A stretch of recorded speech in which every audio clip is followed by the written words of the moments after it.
Nah, tipe soal ujian dari dosen yang lazim diberikan ketika pelaksanaan ujian biasanya adalah dalam bentuk closed book. Nah, closed book itu artinya buku tertutup.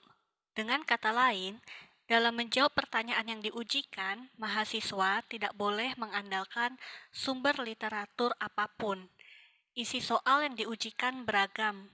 Jenisnya bisa multiple choice, esai begitu ya. Namun lazimnya dapat berupa kalimat-kalimat esai yang membutuhkan jawaban mulai dari jawaban singkat sampai jawaban yang panjang. Tingkatan kesulitan soal pun mulai dari yang terendah, biasa-biasa aja, sampai dengan yang tersulit.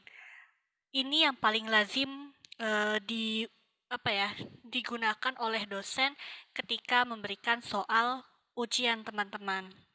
Namun, keuntungan soal dengan sifat closed book ini biasanya soal yang ditanyakan hanya bersifat teoritis.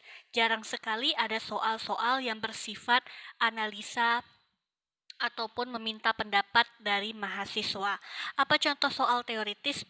Biasanya pertanyaannya lebih banyak menggunakan eh, kalimat apa yang dimaksud dengan sebutkan. Nah, dua kalimat itu yang sering ada dalam soal ujian dengan sifat closed book. Tipe soal ujian yang kedua yang diberikan oleh dosen adalah soal dengan sifat open book atau buku terbuka. Ini merupakan kebalikan dari tipe closed book. Yang dimaksud dengan buku terbuka di sini artinya mahasiswa diperkenankan untuk membuka berbagai sumber literatur dan referensi sebagai penunjang dalam memberikan jawabannya pada soal ujian. Namun biasanya open book yang dimaksud hanya terbatas dalam membuka referensi dalam bentuk buku, modul kuliah, atau membuka peraturan perundang-undangan jika dirasa perlu. Apakah gadget boleh dibuka walaupun namanya open book, namun sebagian besar dosen itu tidak memperkenankan mahasiswanya untuk membuka internet, mencari jawaban di internet. Ya, jadi ketika diujiankan dengan sistem open book, kalian bawalah berbagai macam sumber-sumber literatur yang dibutuhkan, dipersiapkan. Kenapa dalam prakteknya sifat ujian dengan open book ini biasanya jarang diminati oleh mahasiswa.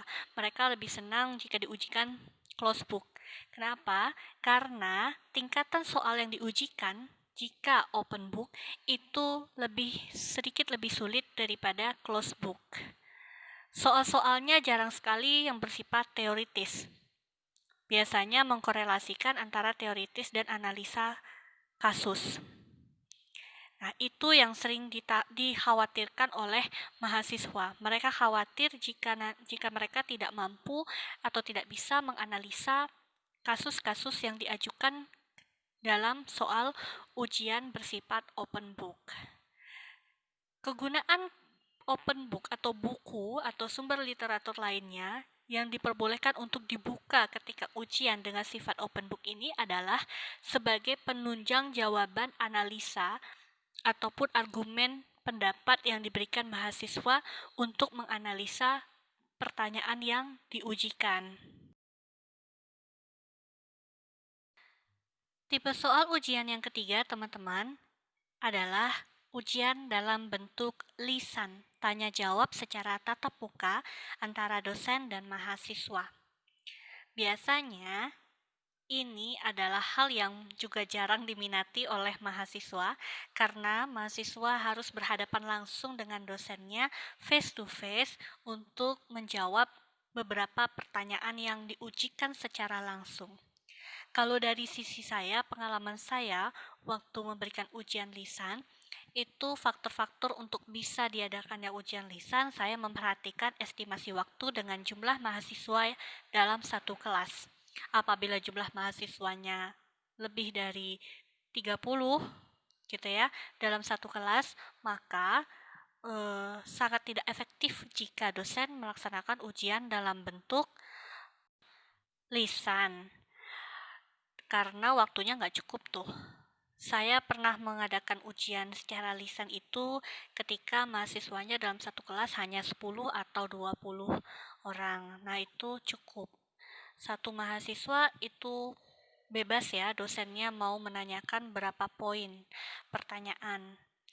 Nah, keuntungan bagi dosen kalau menyelenggarakan ujian secara lisan tentu saja mudah dalam mengaplikasikan, menginput nilai ya, karena dosen akan langsung memberikan penilaian seketika mahasiswanya selesai menjawab pertanyaan yang diujikan. Jadi kita nggak perlu lagi baca jawaban mereka secara tertulis karena memang jawaban mereka langsung mereka sampaikan secara lisan. Itu keuntungan bagi dosen. Tapi sekali lagi kalau dari sisi mahasiswa tentu mereka menghindari ujian secara lisan. Bagi mereka ini sebuah momok yang menakutkan karena belum apa-apa biasanya mereka udah gugup, dan karena gugupnya langsung berhadapan dengan dosen biasanya mereka eh, buyar terhadap materi-materi yang sudah mereka pelajari atau mereka hafalkan.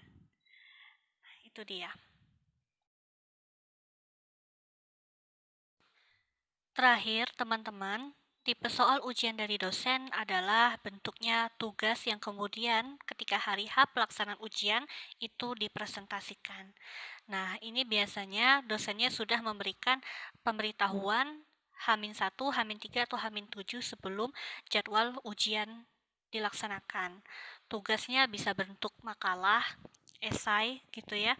Lalu kemudian nantinya ketika pelaksanaan ujian, tugas dalam bentuk esai atau makalah tadi dipresentasikan di depan dosen yang bersangkutan. Saya pengalaman untuk S1 belum pernah mendapatkan ujian UAS atau UTS dalam bentuk pemberian tugas lalu kemudian presentasikan. Namun untuk level S2 saya beberapa kali pernah mendapatkan mode ujian akhir atau ujian tengah semester dalam bentuk pemberian tugas tersebut dari dosen kemudian dipresentasikan.